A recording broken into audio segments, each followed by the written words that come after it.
Hello दोस्तों, स्वागत है आप लोगों का हमारे टॉप क्लास ट्यूशन में। दोस्तों, अगर आप लोग हमारे सेशन पर पहली बार आए हैं तो आप लोग सही जगह पर आए हैं। ठीक है।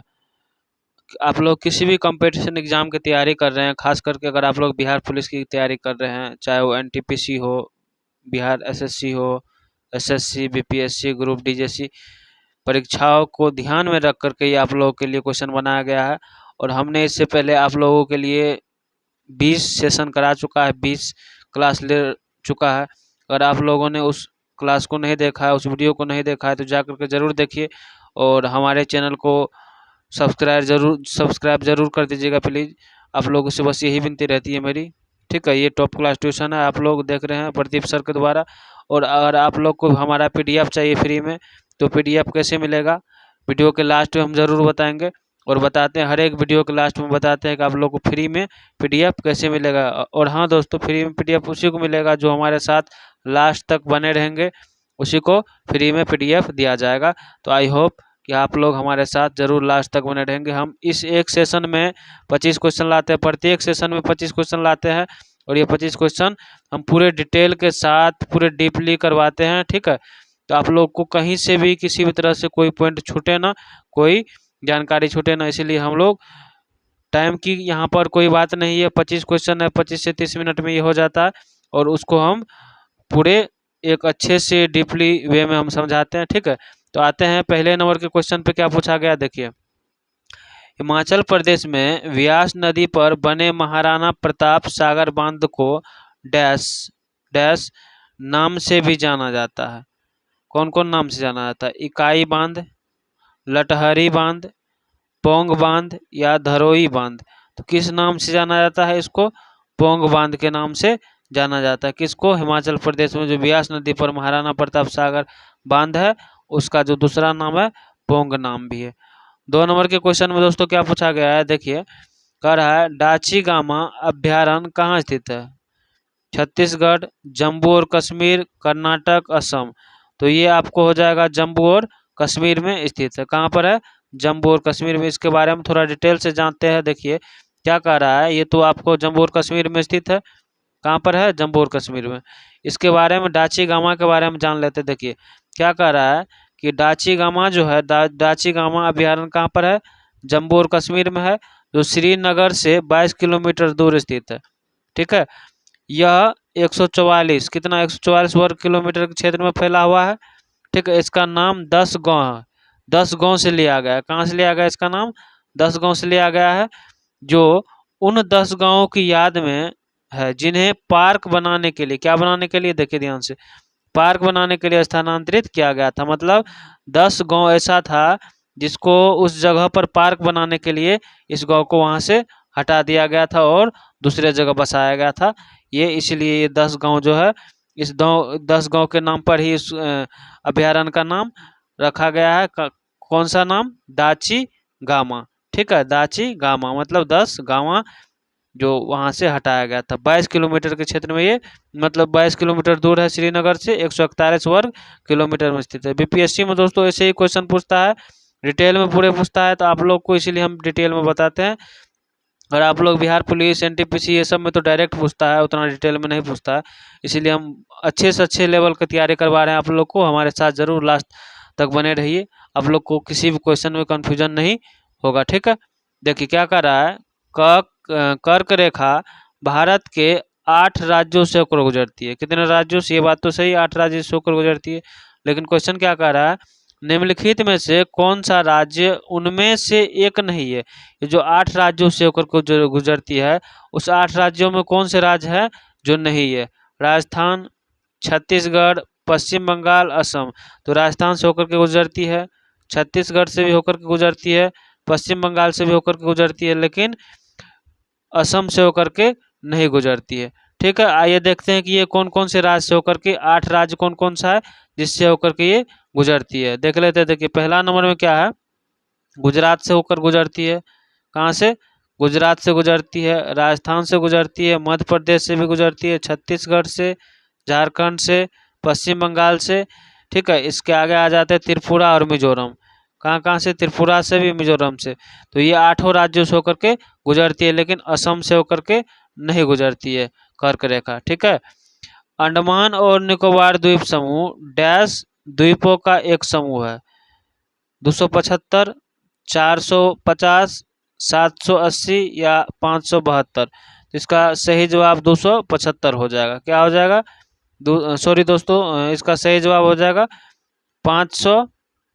इसका सही जवाब क्या हो जाएगा? 572 हो जाएगा। 275 नहीं, 572 इसका करेक्ट जवाब हो जाएगा।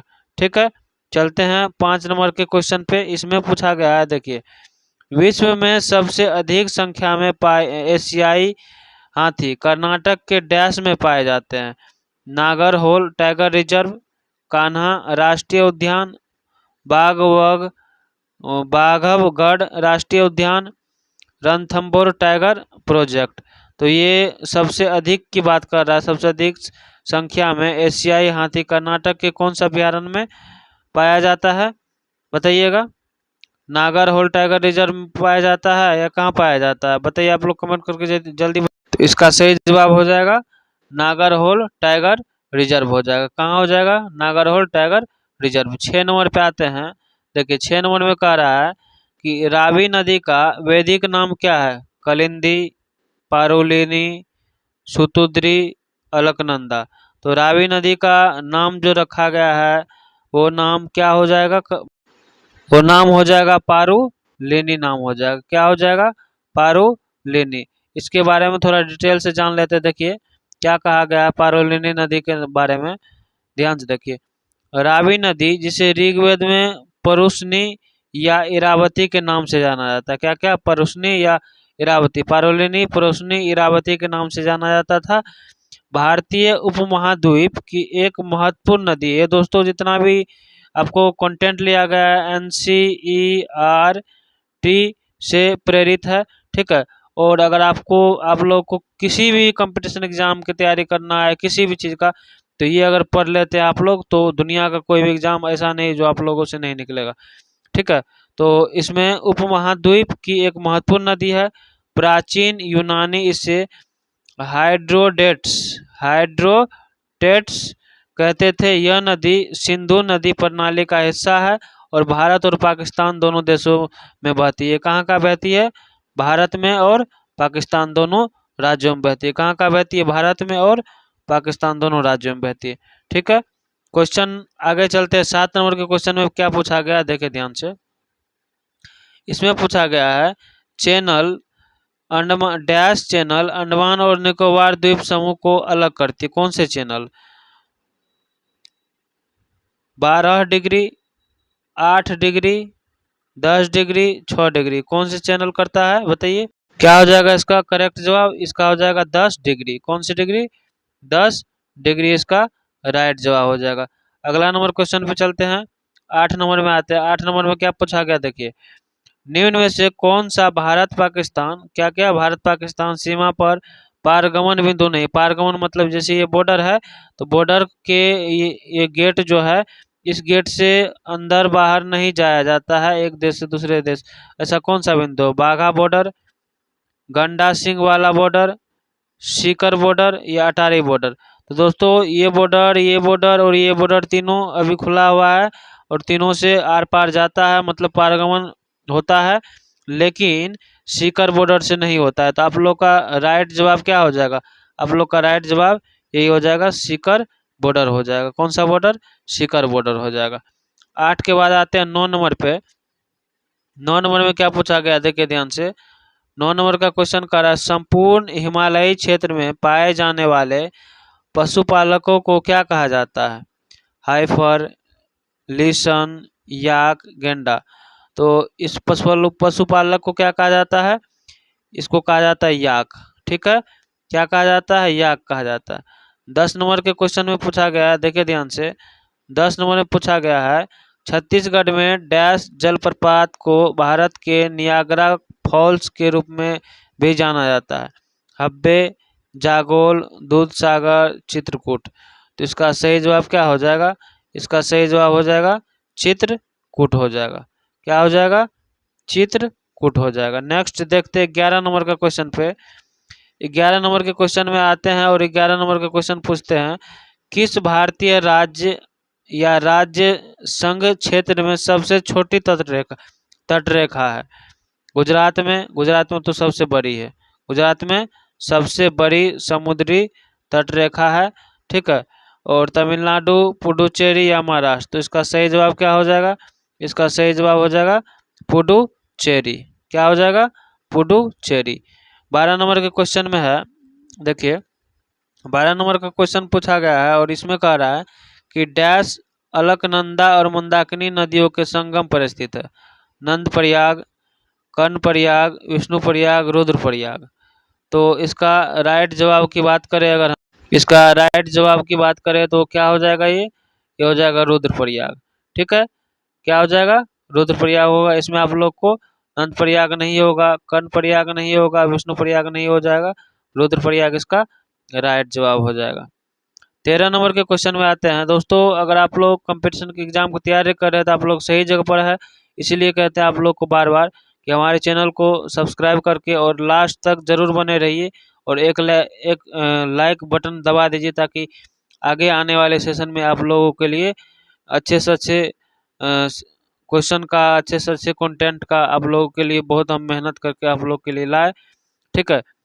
देखिए इसमें पूछा गया है 1 नंबर में, 13 नंबर में, नगर राष्ट्रीय उद्यान किसके लिए प्रसिद्ध है?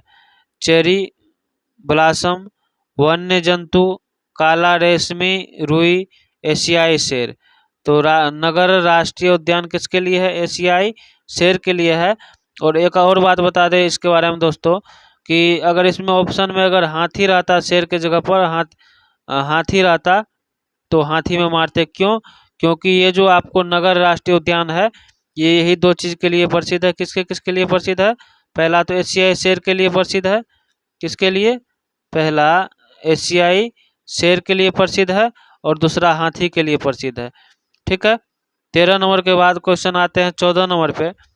14 नंबर का क्वेश्चन देख लेते हैं। इसमें पूछा गया है, तुंगभद्रा नदी का प्राचीन नाम क्या था? कुंभा, पंपा, तीस्ता, सिंधु। तो इसका प्राचीन नाम की बात करें तो ये क्या हो जाएगा? पंपा हो जाएगा, पंपा नदी हो जाएगा। इसके बारे में थोड़ा पॉइंट्स देख लेते हैं। यह नदी तुंगा और भद्रा नदियों के संगम से बनी है। किसके किसके? तुंगा और भद्रा नदी के संगम से। ये दोनों के संगम से कौन सा नदी बनी है? पंपा नदी बनी है, ठीक है। 15 नंबर के क्वेश्चन में आते हैं। 15 नंबर में क्या पूछ रहा है, देखिए ध्यान से। किस ग्रह को बोना ग्रह कहा जाता है? अब दोस्तों यहाँ पर एक और बात जान लेने की जरूरत है कि बोना ग्रह आखिर होता क्या है और बोना ग्रह कहता किसको है? आखिर बोना ग्रह किसे कहा जाता है? तो दोस्तों अगर ग्रह की बात करें हम, तो ग्रह के क्राइटेरिया के लिए ग्रह को उस, मतलब मान के चलिए से ऑप्शन के अनुसार पृथ्वी, बृहस्पति, प्लूटो, मंगल। जिसका राइट जवाब तो प्लूटो हो जाएगा। लेकिन दोस्तों बोना ग्रह का मतलब ये होता है कि जो ग्रह के क्राइटेरिया को फुलफिल नहीं कर पाता है, मतलब जो ग्रह नहीं है उसी को बोना ग्रह, पूर्ण रूप से ग्रह नहीं है उसी को बोना ग्रह कहा जाता है। तो इसके बारे में थोड़ा हम जान लेते हैं डिटेल से। देखिए यहाँ देखिए कह रहा है कि प्लूटो को बोना ग्रह कहा जाता है। यह 2006 में अंतर्राष्ट्रीय खगोलीय संघ IAU, क्या IAU ने प्लूटो को ग्रह के रूप में पुनर्गठित करके बोना ग्रह घोषित कर दिया। मतलब 2006 में पुनर्गठित करके बोना ग्रह घोषित कर दिया गया, ठीक है। बोना ग्रह एक ऐसे खगोलीय पिंड है जो सूर्य की परिक्रमा करता है। ये सूर्य की परिक्रमा करता है, पर्याप्त द्रव्यमान के कारण गोलाकार आकार का भी है। ये गोलाकार आकार का भी है, ये भी एक आपको क्राइटेरिया फुलफिल कर रहा है। लेकिन यहाँ देखिए मेन पॉइंट यहाँ यही बात है, लेकिन ये बात जो है, लेकिन अपने आसपास के क्षेत्र को साफ नहीं करता है। यही बात जो है उसको बोना ग्रह होने पे मजबूर कर दिया है। मतलब बोना ग्रह इसलिए हो गया क्योंकि वो ये तीनों काम तो करता है, सूर्य की परिक्रमा करता है, पर्याप्त द्रव्यमान के कारण वो गोलाकार आकार में है, लेकिन वो जो है अपने आसपास के क्षेत्र को साफ नहीं कर पाता है। तीसरा कंडीशन में वो फंस जाता है, जिसके कारण उसको बोना ग्रह में रखा गया है, ठीक है। इसमें कहा गया है प्लूटो को 1930 में खोजा गया था। कब खोजा गया था? 1930 में। और 2006 तक इसे सौरमंडल का 9वां ग्रह कौन सा ग्रह? 9वां ग्रह माना गया था।